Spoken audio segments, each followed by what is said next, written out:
اعوذ باللہ من الشیطان الرجیم بسم اللہ الرحمن الرحیم رب اشرح لی صدری ویسر لی امری واحلل عقدۃ من لسانی یفقہوا قولی۔ ریاض الصالحین دوسرا حصہ، احادیث نبوی صلی اللہ علیہ وسلم۔ حضرت ابن عمر رضی اللہ تعالیٰ عنہ سے روایت ہے کہ رسول اللہ صلی اللہ علیہ وسلم نے فرمایا، بیماری کا ایک سے دوسرے کو لگ جانا اور بدشگنی لینا یہ کوئی چیز نہیں ہے۔ اگر نحوست کسی چیز میں ہوتی تو گھر میں، عورت میں اور گھوڑے میں ہوتی۔ بخاری اور مسلم۔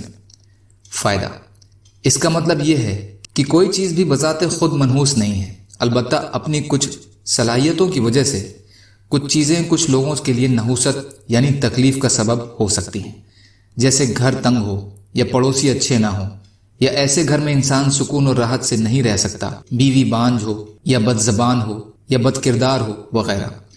تو ایسی بیوی بھی انسان کے لیے منحوس ہے، یعنی اس سے آرام اور راحت کی بجائے تکلیف ہی پہنچتی ہے۔ گھوڑے سے جہاد فی سبیل اللہ کا کام نہ لیا جائے، یا ویسے ہی وہ چال کا خراب ہے، اسے مارو تب بھی وہ صحیح نہیں چلتا، اور اپنے حال پر چھوڑ دو تب بھی اپنی بے ڈھب رفتار کو ہی نہیں بدلتا، تو اس میں یہ نحوست ہے کہ مالک اس سے اپنے مقاصد حاصل نہیں کر پاتا۔ حضرت بریدہ رضی اللہ تعالیٰ عنہ روایت فرماتے ہیں کہ رسول اللہ صلی اللہ علیہ وسلم بدشگنی نہیں لیا کرتے تھے۔ ابو داؤد بسند صحیح۔ فائدہ، بہتر یہی ہے کہ نبی اکرم صلی اللہ علیہ وسلم کی اگوائی میں بدشگنی نہ لی جائے، لیکن اگر دل میں اس قسم کا وسوسہ پیدا ہو تو اس کی بات پر عمل نہ کیا جائے۔ حضرت عروہ بن عامر رضی اللہ تعالی عنہ سے روایت ہے کہ رسول اللہ صلی اللہ علیہ وسلم کے پاس فال گیری کا ذکر کیا گیا تو آپ نے فرمایا، ان میں سب سے اچھی چیز تو نیک فال ہے، اور بدفالی کسی مسلمان کو کام سے نہ روکے۔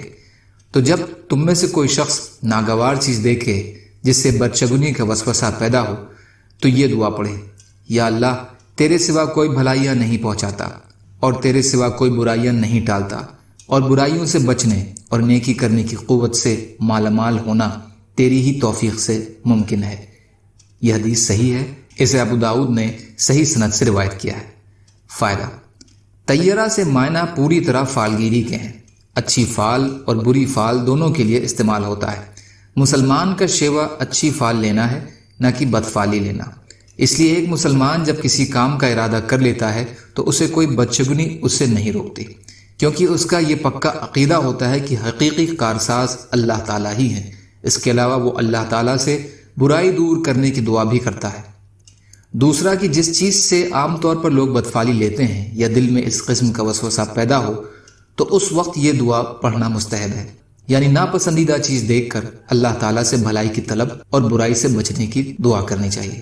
اللہ تعالیٰ ہم سب کو کہنے سننے سے زیادہ عمل کی توفیق عطا فرمائے۔ یا اللہ مظلوموں کی مدد فرمائیے، ہم سب کو اپنی استطاعت کے بقدر اپنا حق ادا کرنے والا بنائیے۔ یا اللہ سچی توبہ کی توفیق عطا فرما دیجیے۔ یا اللہ نیک کام کرنے والا بنا دیجیے اور بدعمالیوں سے بچنے والا بنا دیجیے۔